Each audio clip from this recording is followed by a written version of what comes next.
So we talk theory or practice.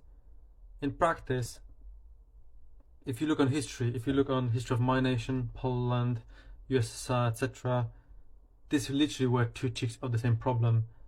Two labels to label basically groups of different interests, from Bolsheviks, Marxists, and so on, different tribes.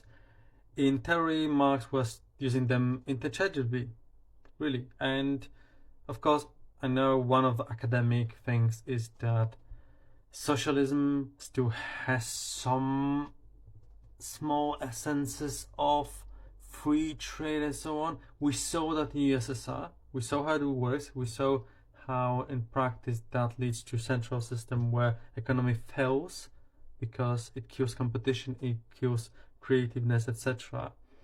And we saw how applied socialism in each of these countries led to limiting of free speech, of personal freedom in name of a greater value. Unit, like person, is being degraded. We saw that in practice. And another from academic point of view, communism is this extreme, yeah. So like nothing belongs to anyone, which again is against basic freedoms. That's the irony of socialism is being sold to tell you it's about freedom, about you owning something, when it leads to you owning nothing. By definition, if you go through socialism to communism, you own nothing. Everything is owned by everyone, so you know you own nothing. You became just a thing in a bigger machine. And the bigger machine is you have more bureaucracy. We saw that in every country. You see more red tape, more establishment.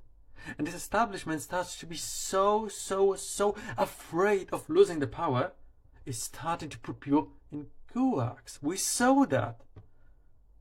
And that triggers me because I know where people are coming from. I know we have an extreme capitalism on the West.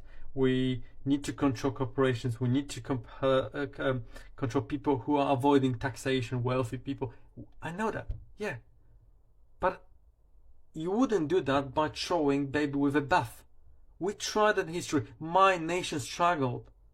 I remember how much I was worse off, how many steps more I had to do than anyone who, like I think your guys grew up in Scotland. Your life was compared to what we went through because of socialism. Because socialism F up our childhood. So that's my response.